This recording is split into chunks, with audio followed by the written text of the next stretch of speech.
five lengths or something. Yeah. And that was with the number two horse, the 1A was. So far, no one's saying.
Oh, we are live. We are not. I turned it on. All right. All right.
Just a second while everybody is finding their seat. I'm going to throw a question out. You could just yell out what you think. Probably in 2 or 3 months, we'll do another Sunday evening, 3-week Sunday evening class. I'm just wondering, and I met with all the elders, and I had about 8 things that I said, well, which of these do you think would be the best to teach on? And the one they picked first was the marriage one, which we're about to finish tonight. What are there topics that you would find interesting, challenging, edifying? Like, what are the topics that you would like to hear about? Yes, Annie. Parenting your adult children. Yeah. As soon as I figure that out, I'll do the class. I'm just kidding. Don't tell Sophia I said that. That's a good one, though. Yeah, Bob. Oh, all right. So more of a creation, young earth, old earth. Maybe the different theories of the days of creation. That's right. He is doing that. That's right. All right. I'll tell you some of the other ones that were on the list. One was eschatology, the different views of end times. A lot of people who go to our church are kind of tired of that, though, because I did do an entire thing through 66 weeks through Revelation. Another was the place of gifts, sign gifts, speaking in tongues, word of knowledge, prophecy, and where do we view that was another. I taught that in China. It actually was the Chinese church, but we met in Bangkok because they weren't allowed to meet anymore. The 5 points of Calvinism or Reformed theology. Tulip, yeah. So, all right. Give it some thought. You guys have my email. If something strikes your interest, let me know. And between now and like 3 months from now, we'll make a choice and spend another 3 weeks talking about that. All right. Those of you who are here, congratulations, making it through all 3 classes. This is why your marriages are so healthy. Your commitment for 3 weeks. All right. So we're going to start with a word of prayer, and then we're going to go over the homework. All right. Let's pray. Father in heaven, I am very grateful for all who are here, and we do pray that you would help us to become better and better all our lives of being a spouse. And we pray that we would view it as the high calling that it is, and that by your Spirit, by your word, by your wisdom, you would help us to excel in that and never ever give up. And we thank you for it in Jesus' name. Amen. All right, so we're going to kind of rapidly go through your answers to if you remember, the question was basically, husbands, how can you love your wives as Christ loved the church in a practical way? And then wives, how can you put yourself under the care of your husband the way the church is called to put herself under the care of Christ? And there were some of them were repetitive, like the same answers. And so if you don't see your exact one up there, it's because it kind of folded into somebody else who said a very similar thing. So we'll start, and I just kind of summarize them. And so we'll start with the wives and how they felt they could put themselves more under the care of their husbands the way the church is called to put herself under the care of Christ. And Don, we have these on slides, do we? Okay. All right. We'll go through this fairly rapidly. Bring Bible questions. In other words, go to your husband and facilitate a discussion and trust him for the wisdom that God has given him, and which follows the next one. Ask and respect his opinions. That could be a challenge, but that's a good thing to be committed to. Go to him for his opinions first. So recognizing that, he shouldn't be like fifth on the list of the people who you're going to and you're trusting. And I don't want to add too much of my own thinking into this, but when he's not doing great, recognize and encourage the effort. If he's trying to do it, if he's trying to be that person, it's good to kind of go, well done, honey. That was nice effort. You may not want to say it like that, though. This is a very practical response. Don't say always or never when you actually mean most of the time. It's kind of funny, but it's kind of true, all right? Prioritize the marriage, then the kids. I can't tell you how much I agree with that. I think the best thing you can do for your kids is for them to see you loving each other. I think that just engenders a great, healthy spirit in them. Patience in a loving way. And I like the way that's put, all right? We can be patient, but we can be toe tapping with our patience, with our arms crossed. But it's different than being patient in a loving way. Don't correct him in front of the kids.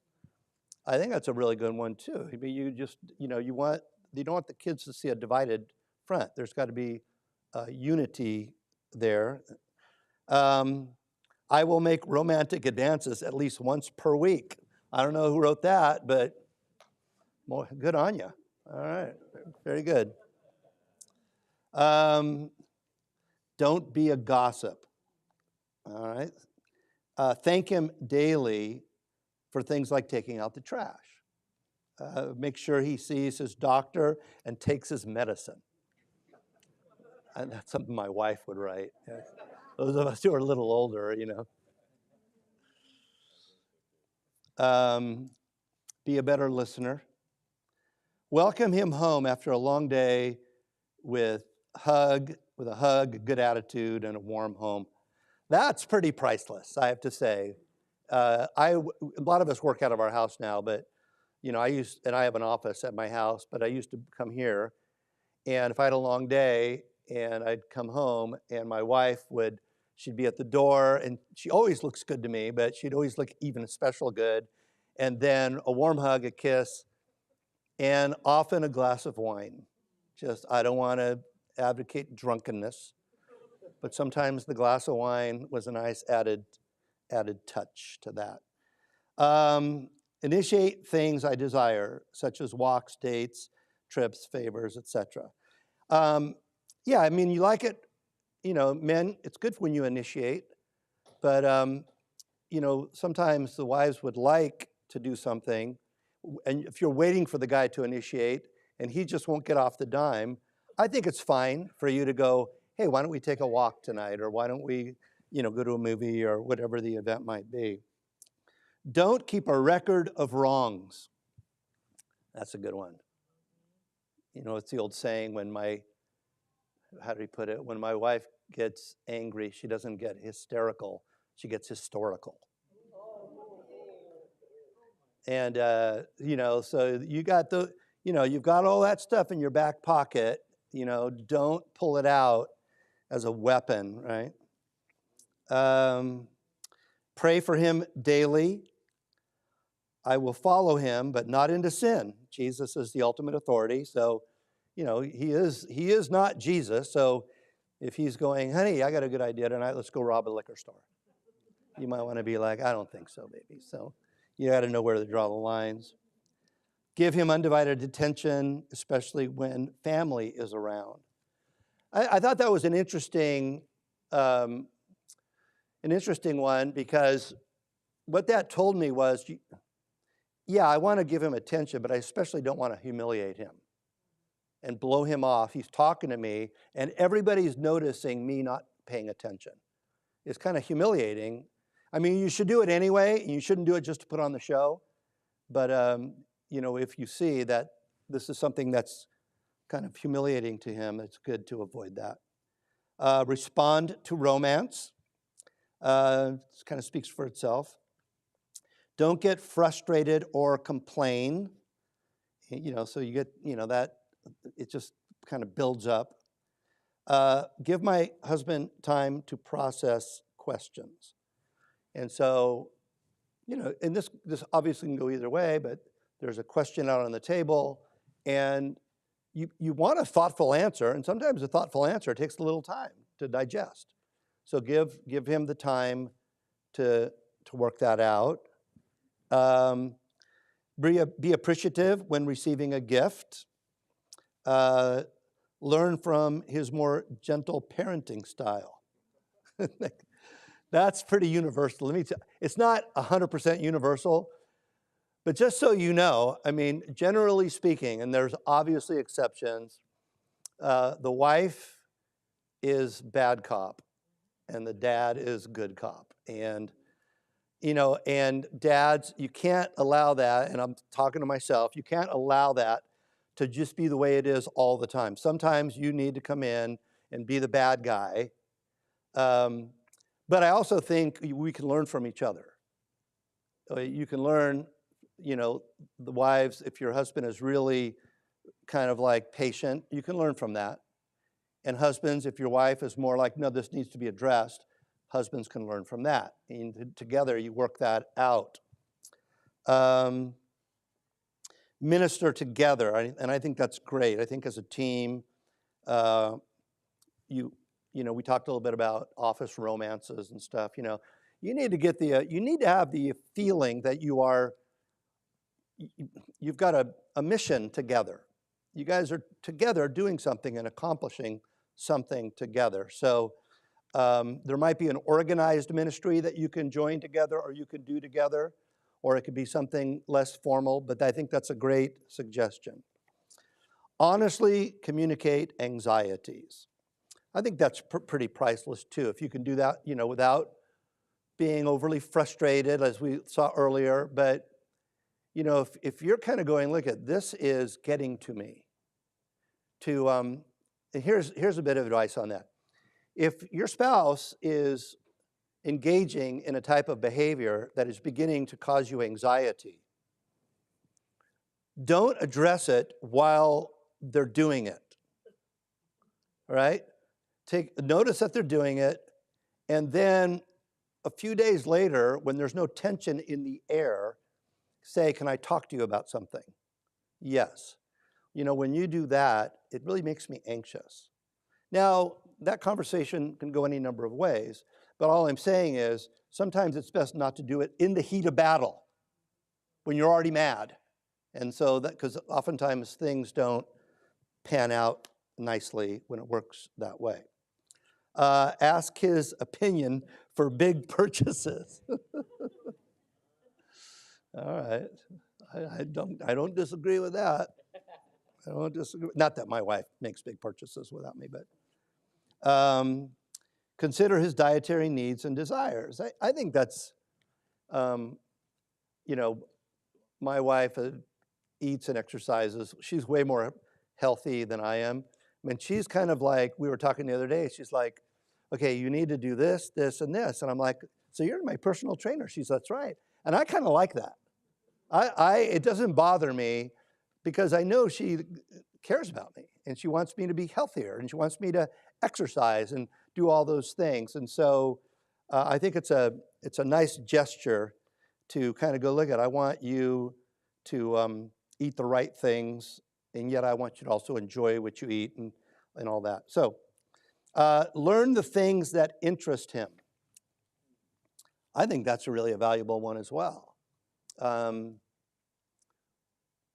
Okay, this may sound like I'm tooting my own horn because I'm going to do it the opposite way. Years ago, when we first got married, my wife got involved in this candle business, right? What was that called? Party light candles. And I kind of made it a point to know, a tea light from, the 3-wick. I'm going to learn these candles. And, and go to the candle thing. What was it?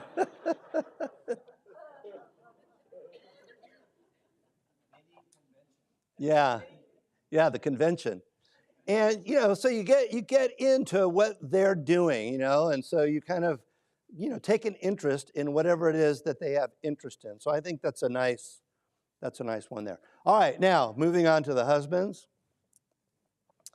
Practical examples. Check the locks and investigate the noises. Yes. Yes. Shop and cook. Don't take it for granted that she's going to do all of that. Chip in. I know a lot of you guys like to cook. I like that myself. And so, but don't do it only because you like it. If you see that she's kind of getting worn out and run out of gas, volunteer. Honey, do you want me to go buy the bacon and cook it up? I can do that, And depending on how well you do, she may not ask you to do that again, but be the financial provider, so she is free to be the mom and enjoy other things. And I think that's a good one. Appreciate her more than she deserves. I don't know who said that, but I'm glad I didn't write down. You should appreciate her at least as much as she deserves, but more than she deserves. I'm glad that person is in this class, whoever wrote that. Read the Bible to her. Be careful with words, and don't be sarcastic. And I think that's a good one. I think that guys tend to do that with other guys, and they get away with it, but it's not a good thing in a marriage. Better at communicating and being calm and loving. All right, now that relates a little bit to what I was saying before, that if you're going to communicate something that is tricky or difficult, don't do it in the midst of battle. Be patient. Pick another time to do that. Don't escape from home when times get hard. Yeah, don't do that. That is really conveying a bad message when you're like going, I'm out of here. And you don't want to give in. You don't want to give in to that. Take the lead in disciplining the children. Remember we were talking about normally the mom's the bad cop, and so husbands be willing to do that. I like that one. Initiate spiritual discussions. Ask her how she feels like she's doing spiritually, how you can pray for her, what are maybe questions she has, and so forth. Pray for my wife. I would say pray for her and pray with her. So both of those. Respect her the way I would want to be respected. That's kind of the golden rule there. Listen better and hold her hand when we walk. That's a little thing, and it's a huge thing. It's a little thing, and it's a huge thing, right? The little things are the big things. And so I think that goes a long way. Have the courage to address things lovingly for her sanctification. And we talked a little bit about that, all right? You don't want to be, if you really care, you're going to be willing to go, honey, can I talk to you a little bit about this or that thing? Because I think when you're doing that, it's really not the best version of yourself. I don't really, however you would put it, I don't think it's honoring to God when you speak that way or talk that way. Now that could be a tough one, but sometimes you have to have those tough conversations. Help provide outlets for her mental and physical health. I think that's wise. What is it? What is it that gives her a breath of fresh air?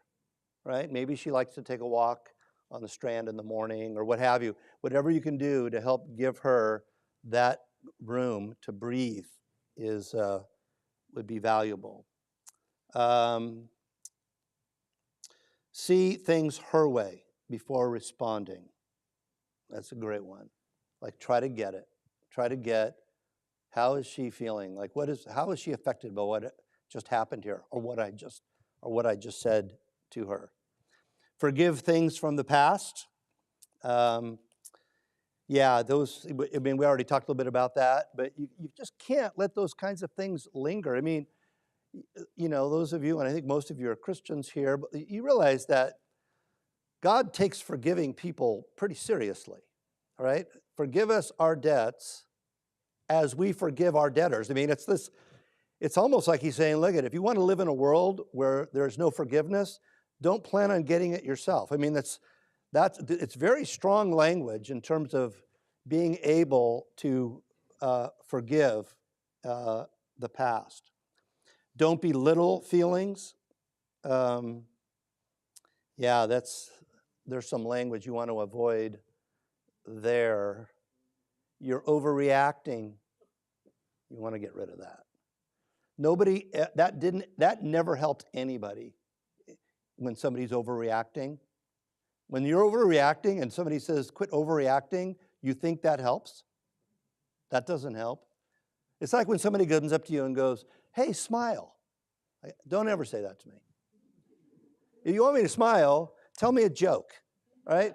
Give me a reason to smile. Don't just tell me to smile. What am I going to do? Like create this big fake smile just to pacify your need to see me smile? No, give me a reason to smile. Leave her love notes. You know, the first time I went to China, my wife did this for me. I didn't even know it. And I was there for many days, and as I was unpacking, she had put notes, and this is her doing it for me. I'm probably not as good as doing it for her. But as I'd unpack day after day, there'd be like another note. And it was kind of like, no, don't open this till day 3. Don't open this till day 4. And so, you know, it was precious. And so these types of things really make a difference. Watching the same movie over and locating chocolate and caramel. All right. Yeah, what movie does she like? And what sweets does she like? And let's watch that again, that rom-com. And don't expect her to watch Braveheart with you for the 8th time, you know, or The Gladiator or something. That isn't gonna. Play more praise music. So you want like music around the house that's edifying. Help in planning vacations. Wow, yeah, that's F- for me. That's a good one. That is a good one. Willing to put aside hobbies I enjoy, biking, fishing, etc., to prioritize her. And yeah, so sometimes those are the sacrifices you need to make when you're married, especially married and kids. Willing to lovingly correct, we kind of already talked about that. Protect by security cameras, quality locks, maintain vehicles, and make sure the neighbors, you know, I think by that they meant the neighbors will know if there's somebody creeping around your house. And so this person probably works for a security company. They were handing out cards after class. But it is, I mean, my wife probably every night, every single night, she's like, is the door locked? You know, and so a lot of guys don't think that way, but our wives do. Open doors, carry items, give her my jacket. Yeah, I mean, all that stuff I think is very thoughtful. Actually stop what I'm doing when she is speaking. Like, when she's talking and you're busy, don't give it one of these. Like, yeah, okay. Get a chair with a swivel, stop typing, and swivel around and face her. Right? So give her your undivided attention. Take out the trash when full. All right, very practical. Buy her gold jewelry so she has something to sell if I die unexpectedly. We maybe need to hook you up with like a retirement specialist, but I'm not sure if that's the best way to make sure she's covered. But I get the spirit behind it, yeah. Surprise her with a gift when she doesn't expect it, yes. Make career choices that prioritize her and our family. And I think that's an important one too, because our people they've made career choices where they become invisible. More efficient with my own responsibilities so we can be together more. Okay, so just, you know, make sure I take care of what I need to take care of so she and I can have more time together. Great examples, and I feel like by that, I felt like everybody kind of got what I was shooting for, right? That there's a very practical way for husbands to love their wives as Christ loved the church. There's a very very practical ways for wives to respond to their husbands, the way the church is called to respond to Christ. All right, so I'm looking at the clock and I'm looking at my notes, and I'm going to go pretty fast here. And I have a message to singles here. Now, I don't know how many. I know there are some people who are engaged and they're going to be married, and I don't know if there are singles here. But as I was reading this, I really still feel that it applies to people at some level before they are married. But I just wanted to take the singles into consideration. And the way I want to approach this is for you to recognize as a single person that any marriage can work. And what I mean by that is you can manage to live with somebody until one of you dies. That's possible. You can make the sacrifices necessary to have the marriage continue. But here's something you really need to ask yourself, you single people. Because you get in a relationship and you realize in any relationship there are compromises. You got to make compromises. Here's the question you have to ask yourself. Are the compromises that this relationship is requiring of me making me a more godly or a less godly person? And I think that folds right into marriage, right? In marriage, you need to make compromises. But the goal should be that the compromises that you're making or the compromises that you're requiring your spouse to make are actually compromises that will make them more Christ-like, that will make them a more godly person and not a less godly person. And it's not how difficult it is. Difficult isn't necessarily bad. It is, what is it, husbands, that you are actually creating in your wife? And what is it, wives, that you are actually creating in your husband when you're making the day difficult for them? Is it a good thing or is it a bad thing? And I think this needs to be evaluated. I remember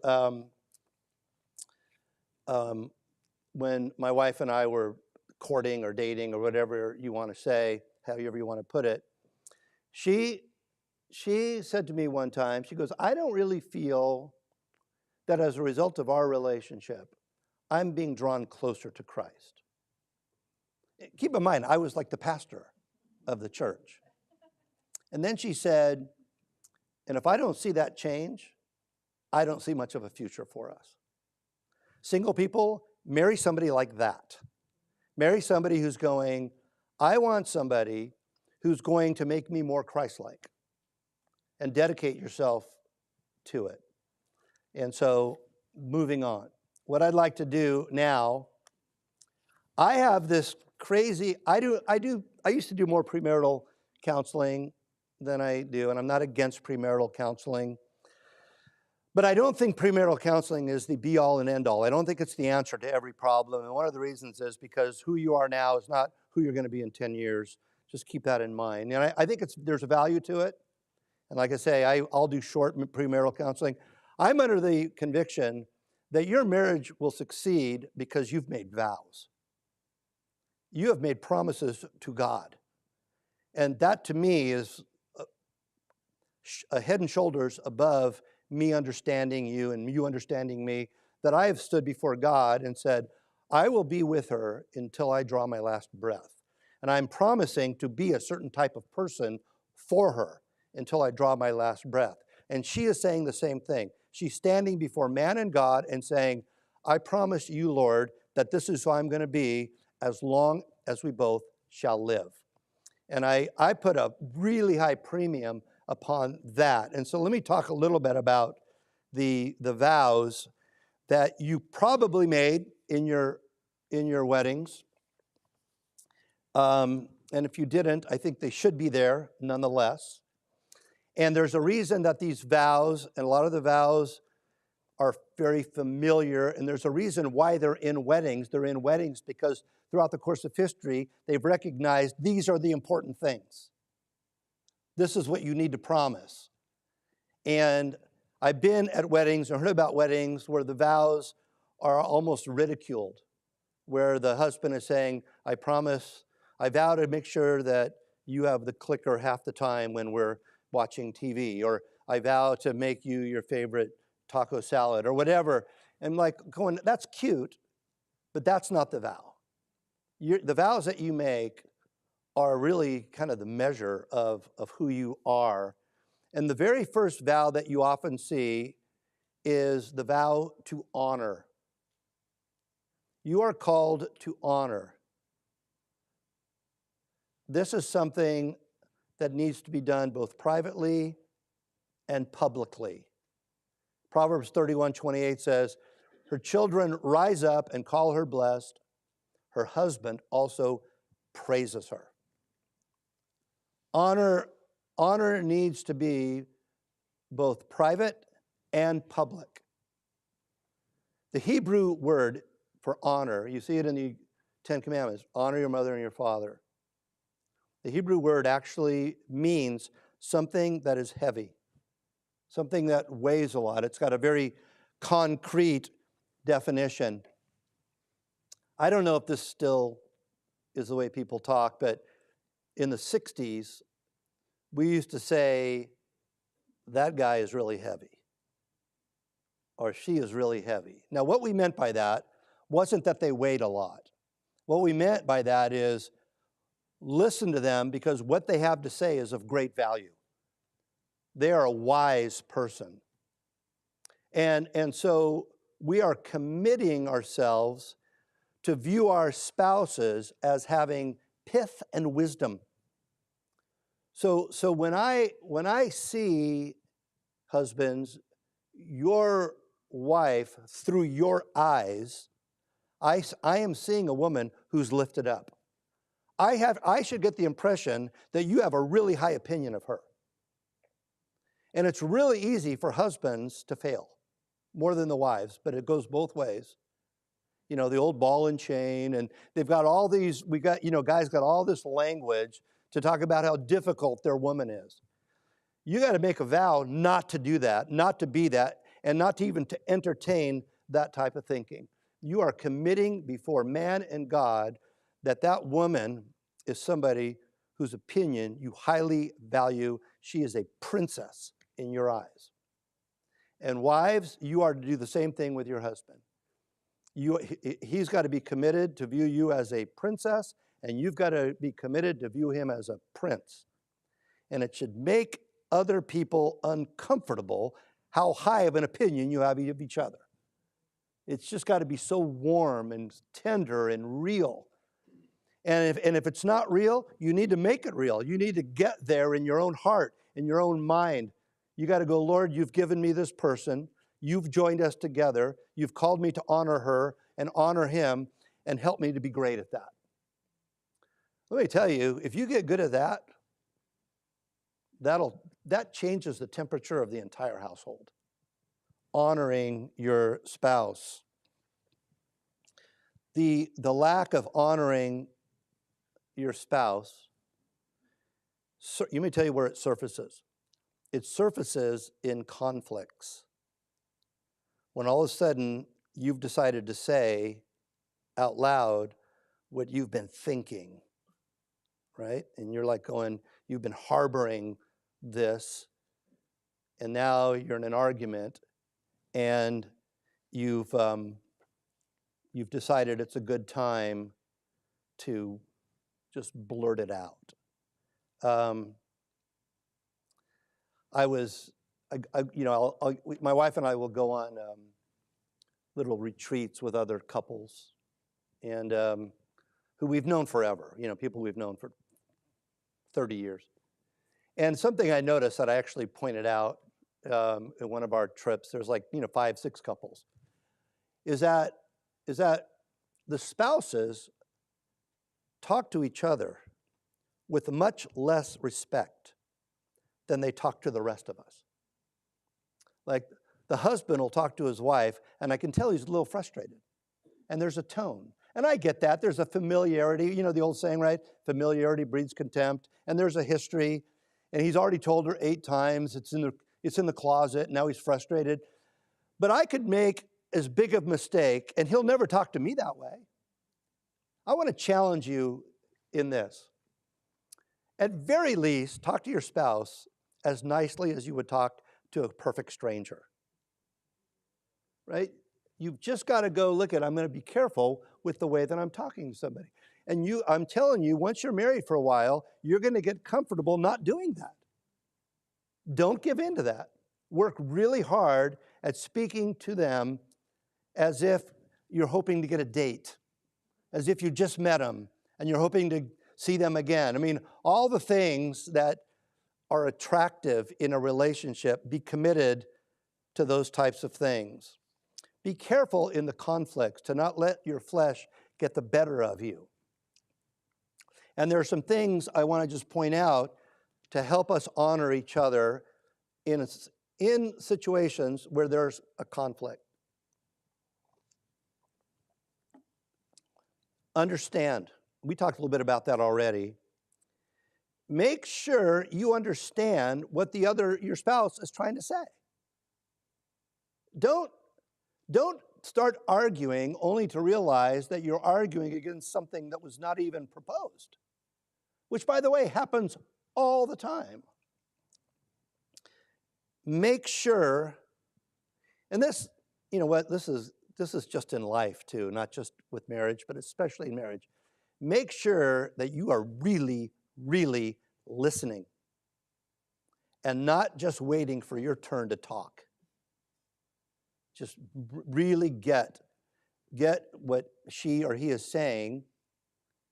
And then, keep in mind, not everybody are fantastic orators. Not everybody's John Houseman or Morgan Freeman.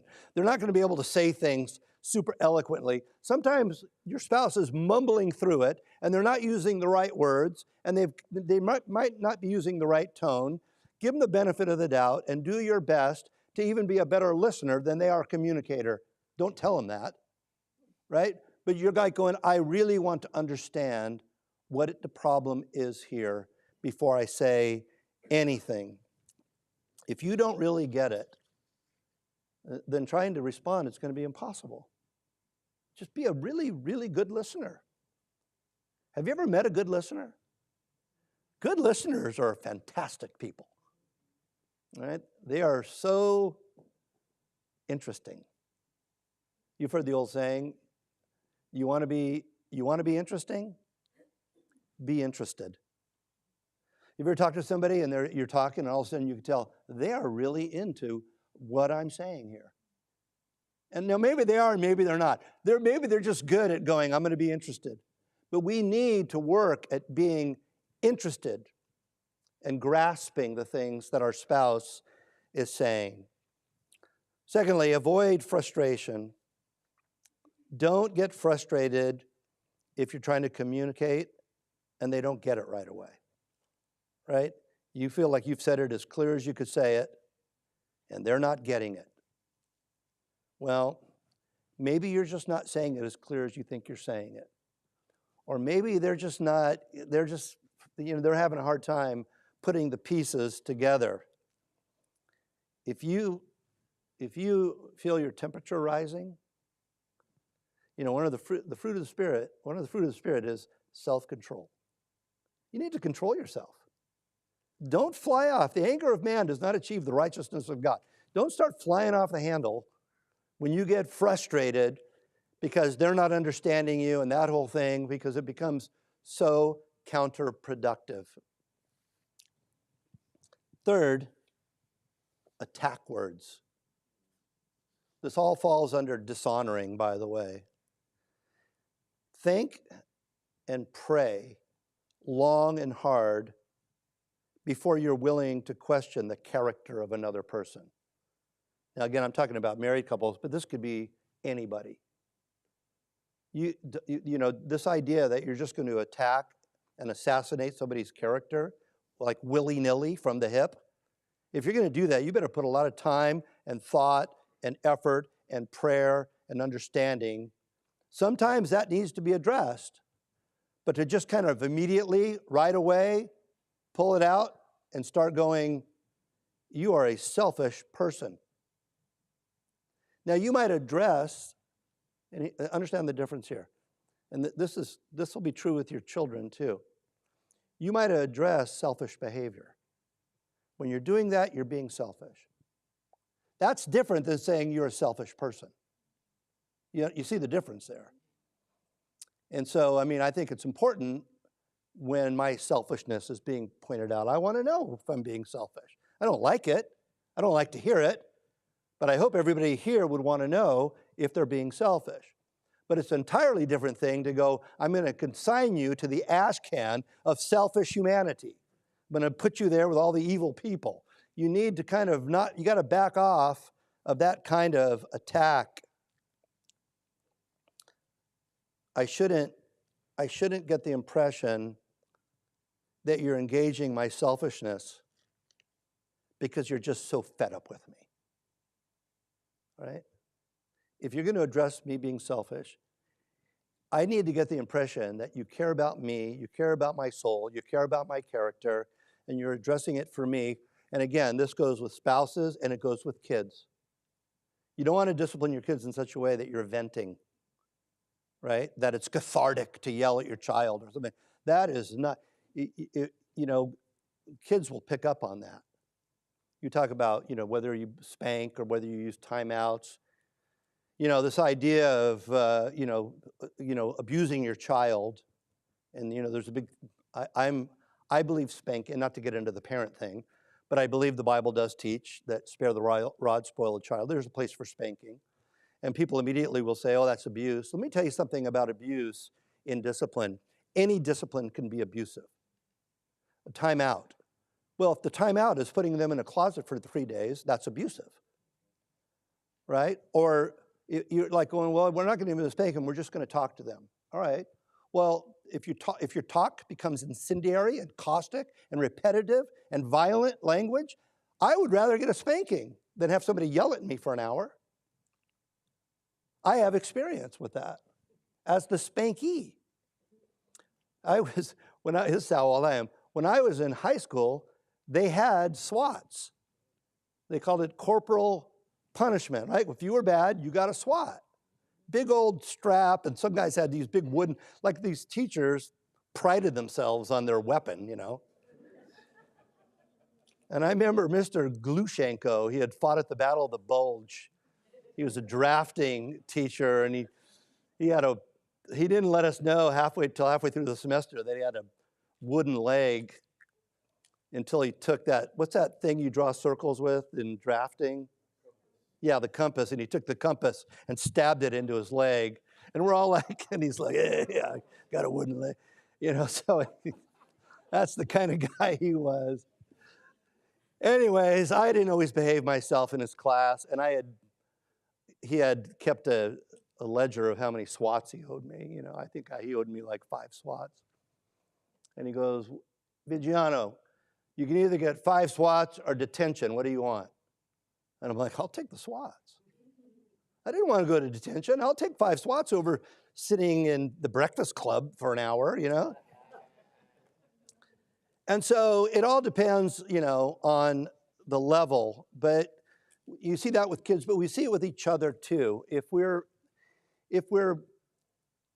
can tell that your spouse loves you, then you don't have to be quite as careful with the way you say things because they know that they love you. Like I still get together with my roommates from college.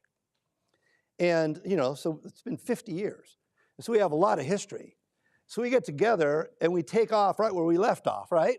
We're making fun of him. We're teasing him. Like, you wouldn't like it, but we love it, right? Teasing each other, reminding each other of this ridiculous, stupid things we did. But we have a history that allows that to happen. And when you have that history, you get kind of equity in the relationship. Now, that's not to say that you should take advantage of that in the marriage, but the more that you realize, like these guys have been my friends for over 50 years. So I'm pretty sure we're going to be friends until all of us die.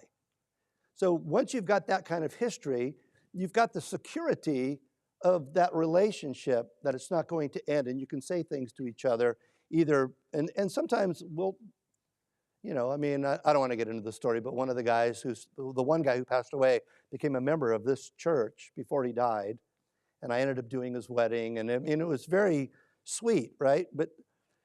I would tease him all the time. I don't want to tell you the things I said, but we had enough history that we could say that kind of stuff. And when you develop that kind of love, there's a comfort in the discussion. Moving on, sunset anger. The Bible says, don't let the sun go down on your anger. I mean, let me just say, if you're wrong, you have no right not to admit it. And if someone apologizes to you, you have no right not to forgive them. Work, if I was going to pick one thing that goes really high to the top of this class, work really hard at being good at reconciliation. Because you're going to have to reconcile. If you're in a marriage, reconciliation is going to be part of what you do, and you're going to do it a lot. Be great at it. Understand it. This is where being a Christian should really help. This idea that we've been reconciled to God, right? So that's one of the hearts of the Christian faith is reconciliation. Don't let the sun go down on your anger. But having said that, let's go to the next one. Give time. All right, so husbands, and usually it's this way, not always. Husbands are like, I apologize, everything's okay. While she's still there with like some open wound, gushing the blood of emotion. And you're like, isn't everything okay? Don't let the sun go down on your anger, honey. Okay, that ain't gonna work. There is definitely this goal to not let this disagreement fester, all right? But at the same time, you need to realize that if you've wounded somebody, you need to give them time to heal. And, and again, I don't want to be overly male-female on this, but normally it's the female who's kind of going, I need a little more time. And you know what, gentlemen, give her the time. I know that you're not comfortable with the tension. You want her to say it's okay. All right? Give her a little time. If you press it, I call it the benediction. We do a benediction in a church service, right? You know what benediction means? Bene, what's bene mean? Good, right? Diction is the way you speak. It's good speak or a good word. A benediction at the end of the church service is designed to let everybody know it is well between you and God. It's God's way of saying it is well between us. Go in peace. It's a great thing, right? When you're kind of going, it is well between me and my God. But at a different level, in a different way, we're looking for the benediction in our relationship. We're going to be patient. We're going to be loving. We're going to give time. And then, if you're the offended party, at some point, you need to offer the benediction. You need to go, I'm good, honey. We're good. I don't know about you, but I love it when that happens. It's just like, that's great when you get to that place where you know that the person you love the most is okay with you. Anyway, so work on that. All right, all those were under honor. I'm going to have to wrap this up. Another word we see in weddings is cherish. Literally in the Bible, that means to keep warm, like eggs in a nest being kept warm. Let me just challenge you, of everything in your life, goals, relationships, aspirations, ambitions, whatever you have, nobody and nothing should take priority over your spouse. The way you're going to love God the most is by loving your spouse the most. The way you're going to cherish God is by cherishing your spouse. You are keeping them warm, that they feel nurtured.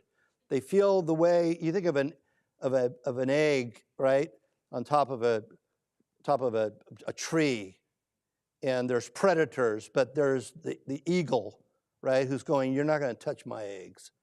I'm going to keep my eggs warm, and they belong to me, and I'm going to take care of them. That's what cherish means. And I think I mentioned it. I might have mentioned it in the sermon today. That, two things. One is, You might think you're doing this. You might go, well, I'm cherishing her. I'm cherishing him. And because you're just evaluating yourself. You want to know if you're doing it? Sit down with them. And I'm not advocating, I've already talked about wine more than once. I'm not advocating drinking too much. But sit down with them, have a glass of wine, and ask them, am I giving you the impression that you're the most important thing in my life? And then when they answer, don't give an excuse as to why their answer is wrong, right? Just listen to what they have to say and become better at helping them experience in a tactile, palpable way being cherished. Because different people feel that differently. Faithfulness. In old weddings, they used to say, I pledge thee my troth. It's where we get the word betrothal, and it's where we get the word truth. As a Christian, there is no greater example in terms of the way we function in this world to demonstrate our faithfulness to God than the way we demonstrate our faithfulness to our spouse. It is the ultimate measurement of who you are as a man, as a woman. You know, I like watching documentaries, and I'll watch a documentary on some J. Paul Getty or some billionaire, right? And, you know, it's like he owned 57 companies by the time he was 27 years old, and he's worth $30 billion, and he's been married 6 times, and his kids hate him. Like, see, in my mind, that's not success. That is somebody who's got misplaced priorities. He's not been faithful as a husband. It's the greatest measurement is not how much money you make or how popular you are with the other people or the estimate. I'll be honest with you that people will write me notes of encouragement. I got one the other day. It was really nice, and I like them. Other people give me really bad Yelp reviews. I don't like those, but it is what it is. But when it gets right down to it, and I'll be honest with you, there's only one person whose opinion matters to me, and it's my wife's. Like, if you all decided we don't like you, you stink, and we're not going to come to your next class no matter what, I wouldn't like that. But if my wife said, I thought your class was great, honey, I'd be like, that's all I needed to hear. That's all I needed to hear. And she's pretty good at doing that, even when I don't deserve it. And love. And we're going to talk about love briefly here. It's not that important.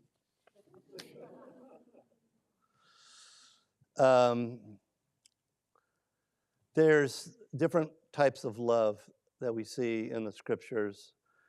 There's agape love. It's this unconditional love that God has for all of us, and we should have that. You should have that love for your spouse. There's a philos love. You know Philadelphia. You know what that means? Yeah, it's the city of brotherly love. So that philos is brother, like it's the kind of affectionate love you have for your good friends. But there's a storge or an eros love. It's a passionate love. It's a sexual love. And that love belongs only to your spouse.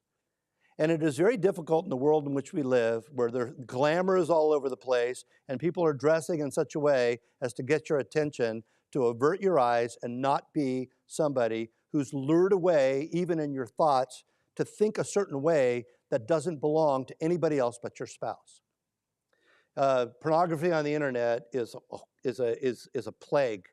If you have a computer, you need to have either covenant eyes, or you need to have an accountability partner, or you need to don't do this on your own. You need to have somebody who you can be brutally honest with in terms of your confidentiality and purity in your own mind. Jesus says, if talking about, and this is more of a man problem than a woman problem, but Jesus says, if you look upon a woman to lust after her, you've committed adultery in your heart. God is concerned with the way we think, and we need to think pure thoughts. And that type of eros love belongs only to your spouse.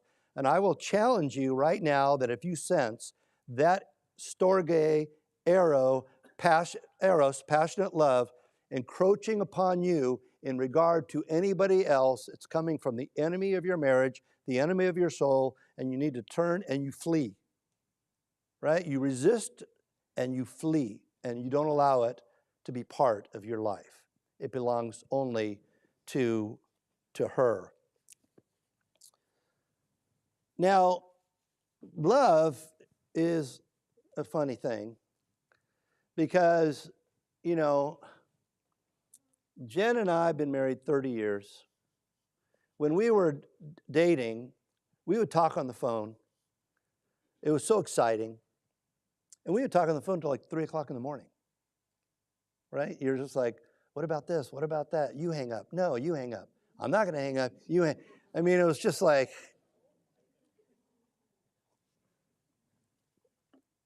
now, of course, now we sleep next to each other, so there's no you hang up, I'll hang up, or whatever. But she just went on a trip, and, you know, now we'll text going, hey, have a good night, honey. Click. Like, well, what about the talking till 3 o'clock in the morning? Like, there's something about that exciting part of the relationship that, just to be honest, it's not going to be there for the rest of your life. You have to understand that your relationship goes from a Diet Coke to an expensive wine, all right?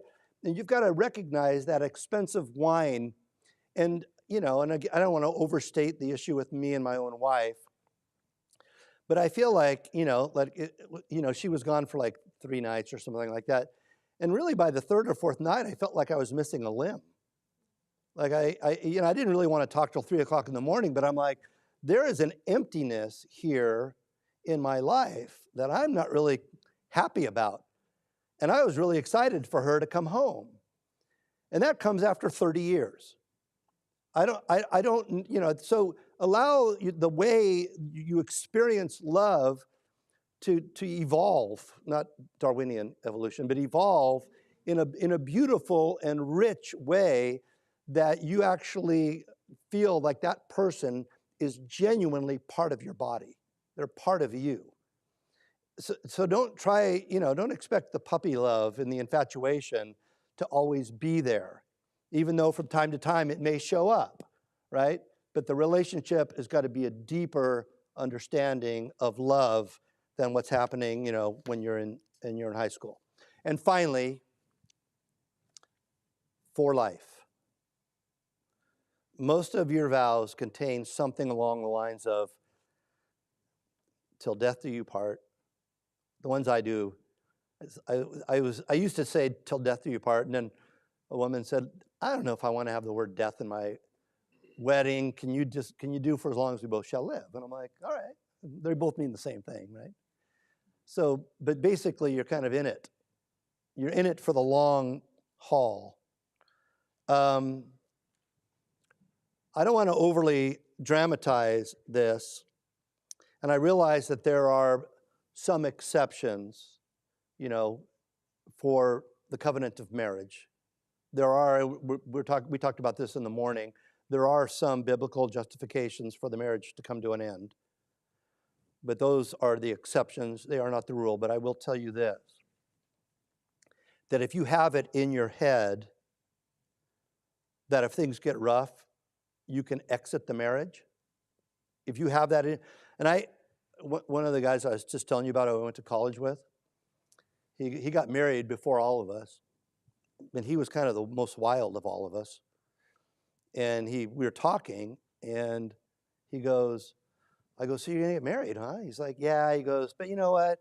I don't really have a psychological difficulty with it because I figure if it doesn't work out, we can just get a divorce. And I was probably 22 or 23, and I won't mention his name just in case you ever meet him. But I said, even then I said, if that's your attitude, you're going to get a divorce. Because there's always going to be a time in your marriage where there's going to be a period of time when you're going, it's not working. But the fact that I know that my wife has promised God to stay with me, it creates in my heart a security. The fact that my wife knows that I promised God that I will stay with her until my last breath, It breeds a security in the household. Don't be a double-minded person. You know, James talks about the double-minded man, the double-minded woman. That's the person who buys a donut, puts it in the refrigerator, then goes into the living room and prays that he won't eat it. Don't buy the donut, right? It's just go, I'm not even going to entertain that thought. And if I can end this conference with a passage that I think is of great value, it's 2 Chronicles 16:9. It says, the eyes of the Lord run to and fro throughout the whole earth to show himself strong on behalf of those whose heart is loyal to him. It's almost as if God is looking out and he's going, I'm looking for people who are committed. And if they are committed, I will strengthen them in the commitment. All right, well, that concludes my notes. Are we doing Q&A tonight? Because I see the microphone. All right, so I'd be glad to entertain questions for the next 9 minutes. I think we're going to try to end at 7:45. And if anybody has them, so any thoughts or questions that? Yes, Erica. Hopefully I'll get everybody started with the Q&A. All right, my question is in regards to 1 Peter 3:7. The relationship between us living with our wives in an understanding way and showing honor to her as the weaker vessel, and how that would hinder our prayers. Yeah, like how would it hinder our prayers if we failed? Yeah, there are passages in the Bible that talk about our behavior hindering our prayers. And, so you look at that and you go, well, does it mean that God's not going to listen to me as much because I'm being bad? Or in a different, more practical way that I have experienced is that if I feel like I'm in a period of misbehaving or rebellion, that I'm just not interested in praying. Like I'm kind of trying to not get God's attention. And so I think it could be either one of those, but I tend to think in a very practical way that if we are leading, if we're in a season of disobedience, one of the last things we want to do is pray. But if you're in a season of disobedience, the very first thing you ought to do is pray. And so I think that's what Peter's getting at there. I don't think he's saying that, if you're righteous enough, God will start hearing your prayers. Although, James does say the fervent prayer of a righteous man availeth much. But how righteous do you have to be before God starts paying attention to you? I think he's talking there about those who are in the faith. Yeah.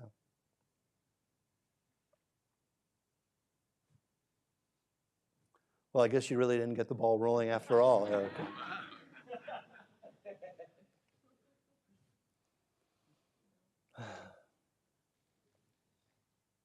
All right. Wait.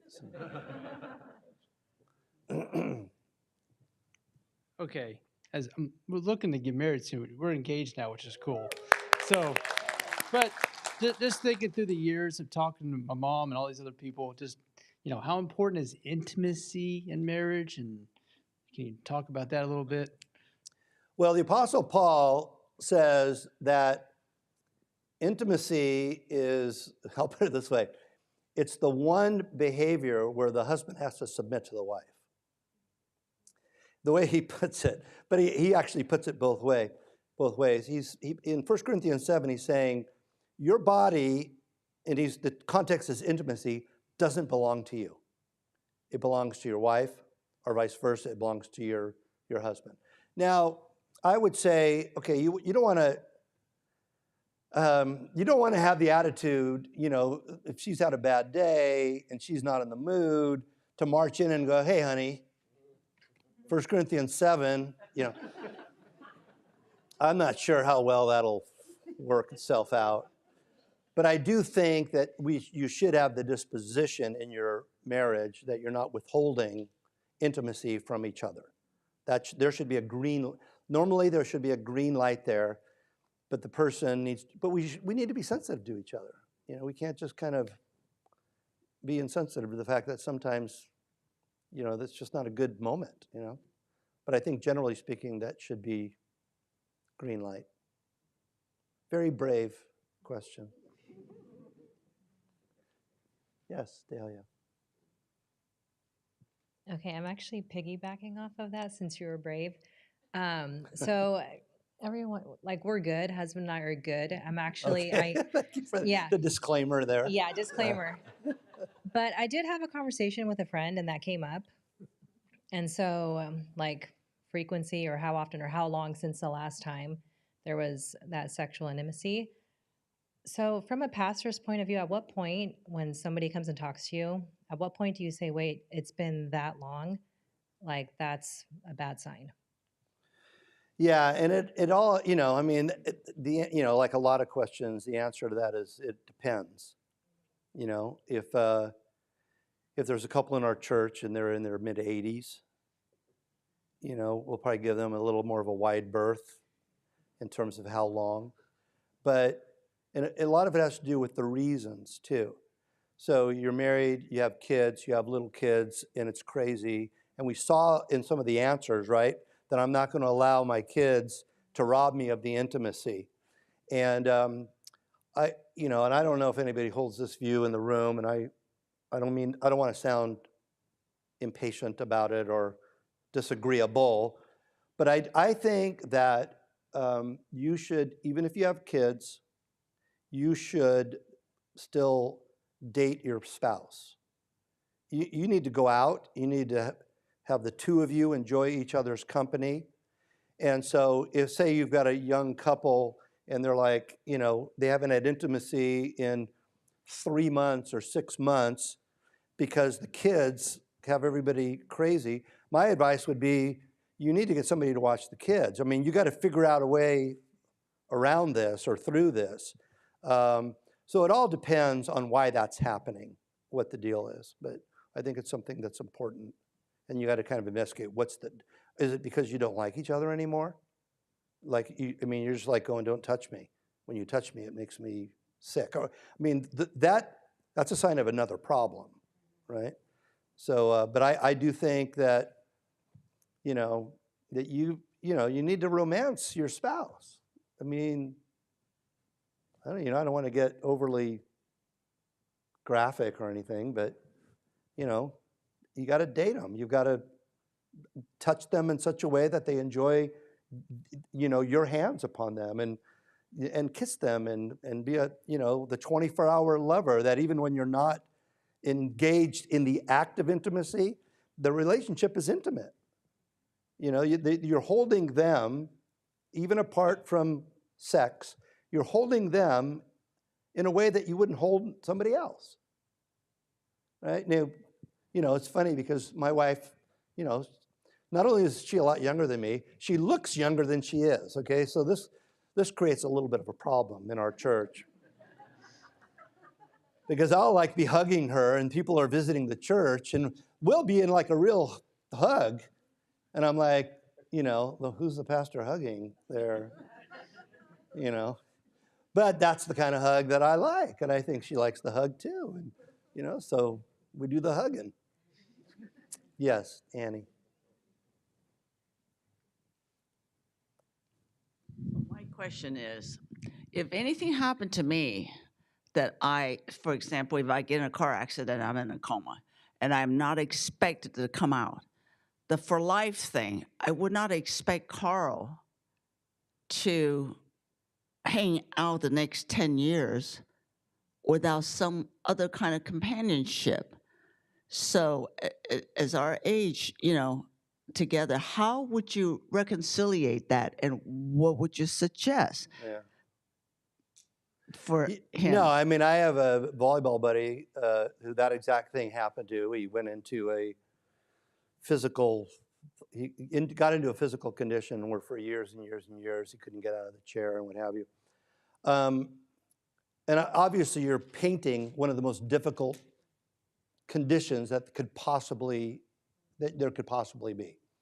And, but it would be my conviction that, heaven forbid, my wife got into an accident, that I'd be going, God has asked me to be with this woman and care for her and love her until he takes her home. And that doesn't mean I wouldn't have other relationships. I wouldn't have another girlfriend, but I would have my friends and I'd have my support system. But she's mine for life.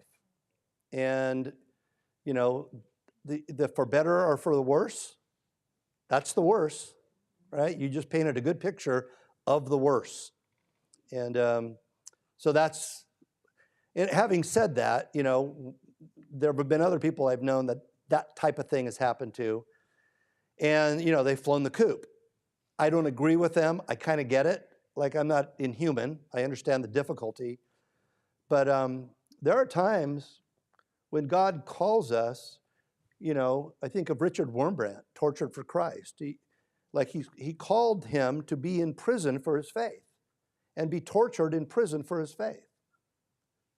And he was like, I'm not going to deny my faith, and I'm going to stay here until they set me free. And as bad as that picture is you're painting, it's not as bad as being in a prison cell being tortured for the rest of your life. And so sometimes in God's providence, he puts us in conditions that we really rather not be in.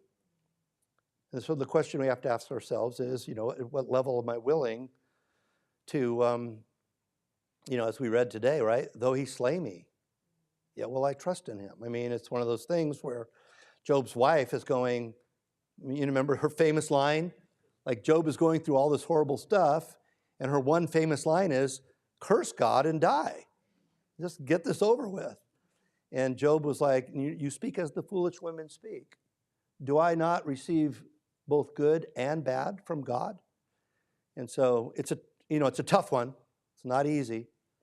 But if you're asking me, what do I think the right thing to do is, it would be to remain committed, and you just become a hospice worker with your spouse for the rest of your life. Yes, Jonathan. I think in the current culture of egalitarianism and feminism, abdication is kind of a hard one to grasp for husbands, just because a lot of those ideas are so embedded into what's normal. Do you have advice for husbands on that? You mean the husband abdicating the position of the head of the household? Yeah, and leadership in the house and things Yeah. like that. Yeah, no, but you're right. We live in a world where, if somebody just came in, I hope that I presented it in such a way that the wives don't feel like they are the ontologically inferior person and they are in a slavish, servile relationship with the husband who's barking orders and what have you. I hope that you understand that differently than the world would understand it. And so if somebody came in here in the 11th hour, they'd be like, oh, there you have it, the Christians, just oppressing the woman. So you're dealing with that in your culture.